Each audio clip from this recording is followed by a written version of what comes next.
दिखने में जितने ज़्यादा मज़ेदार लग रहे हैं, खाने में ये चिक्कड़ छोले उससे भी ज़्यादा टेस्टी हैं। तो इफ्तार स्पेशल रेसिपी में आज मैं आपके लिए बहुत ही मज़ेदार चिक्कड़ छोलों की रेसिपी लेकर आई हूँ। एक बार अगर आपने इन मज़ेदार से चिक्कड़ छोलों को बना लिया तो बार बार बनाएंगे। चिक्कड़ छोले बनाने के लिए इसका मसाला सबसे ज़्यादा अहम होता है। उसके लिए एक बंच लहसुन का, एक प्याज और 2 हरी मिर्चों को हमने इस तरह से पीस लिया है। तो ब्लेंडर जग के अंदर डालकर थोड़े से पानी के साथ मैंने इसको पीस के रख लिया है। अब हमने यहाँ पर एक पतीली ले ली है, तो पतीली के अंदर मैं ऐड कर देती हूँ 1/4 कप कुकिंग ऑयल। तो ऑयल थोड़ा सा ज़्यादा ही ऐड करना है, लेकिन हमने इसमें थोड़ा सा बाद में भगार भी लगाना है। तो 1/4 कप ऑयल को गर्म कर लिया है। इसके अंदर कुछ खड़े मसाले ऐड कर लेते हैं। तो 4 मैंने यहाँ पर लौंग ले ली हैं, 1 टीस्पून ज़ीरा, 1 हमने साबित काली मिर्च, 2 दालचीनी के टुकड़े और ½ टीस्पून साबित काली मिर्चें इसके अंदर ऐड कर दी हैं। और इन सारे खड़े मसालों को हम 10 से 12 सेकंड फ्राई कर लेते हैं। जब ये सारे खड़े मसाले फ्राई हो जाएं तो उसके बाद अब मैं इसके अंदर ऐड कर देती हूँ प्याज, लहसुन और हरी मिर्चों वाला पेस्ट। ये पेस्ट ऐड करके अब हमने इसको भून लेना है। हमने इसको इतना भून लेना है कि इस मसाले का कलर चेंज हो जाए, ऑयल ऊपर आ जाए और इसका सारा पानी खुश्क हो जाए।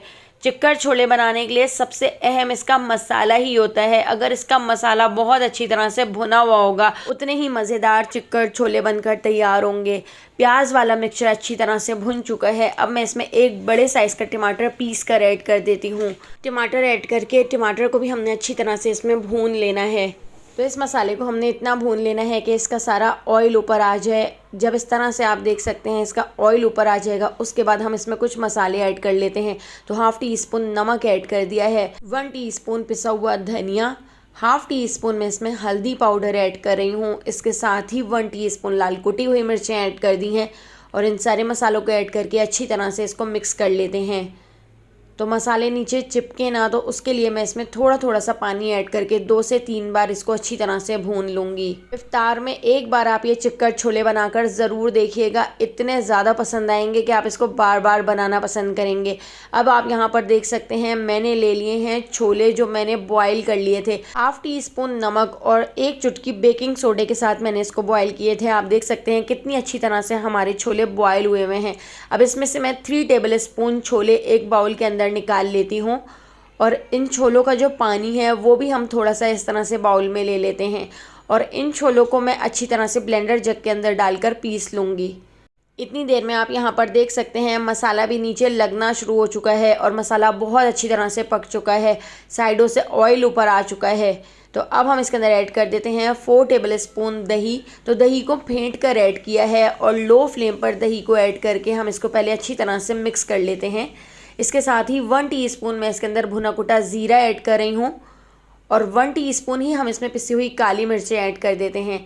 और इन दोनों मसालों को ऐड करके हम इसको अच्छी तरह से मिक्स कर लेते हैं। इसके साथ ही जो हमने छोले पीस कर रख लिए थे, जिनका पेस्ट हमने बना लिया था, तो छोले भी हम इसके अंदर इस तरह से पिसे हुए ऐड कर देते हैं। पिसे हुए छोले ऐड करके मैं इसको एक बार और अच्छी तरह से पका लेती हूँ, इसको भून लेती हूँ। और इसके साथ ही अब मैं इसके अंदर ऐड कर देती हूँ ½ टीस्पून पिसा हुआ गरम मसाला। और जो हमने छोले पहले से ही बॉयल करके रख लिए थे, तो ये उबले हुए छोले हम इसके अंदर ऐड कर देते हैं। तो छोलों को आपने बहुत अच्छी तरह से बॉयल करना है, इतना बॉयल करना है कि ये बहुत अच्छी तरह से सॉफ्ट हो जाएं, क्योंकि ये चिक्कड़ छोले बहुत अच्छी तरह से बॉयल हुए हुए होते हैं। तो देखिए इनको हम अच्छी तरह से मिक्स कर लेते हैं। और जो छोलों का पानी था वो भी मैंने इसके अंदर ऐड कर दिया है। और अब मैं इसको कवर करके लो फ्लेम पर 10 मिनट के लिए छोड़ देती हूँ। 10 मिनट बाद आप देख सकते हैं यहाँ पे हमारे बहुत ही मज़ेदार से चिक्कड़ छोले बनकर तैयार हो चुके हैं। इसके अंदर मैं थोड़ा सा बारीक कटा हुआ हरा धनिया ऐड करके इसको अच्छी तरह से मिक्स कर लेती हूँ। और अब हम इसको डिश आउट कर लेते हैं। इसके अंदर हमने एक भगार भी बनाकर लगाना है। तो मैंने यहाँ पर कश्मीरी लाल मिर्च का एक भगार बना के तैयार कर लिया था।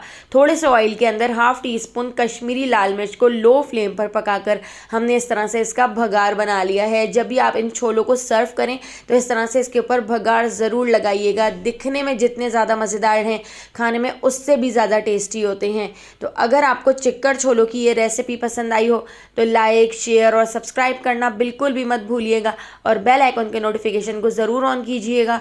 फेसबुक, टिकटॉक या यूट्यूब पे देख रहे हैं तो मेरे चैनल को फॉलो ज़रूर कर लीजिएगा। डेली मैं वहाँ पर भी आपके लिए बहुत ही मज़ेदार सी रेसिपीज़ लाती रहती हूँ जो आप लोगों को बहुत पसंद आती है। तो आने वाली वीडियो तक मुझे दीजिए इजाज़त। अल्लाह हाफ़िज़।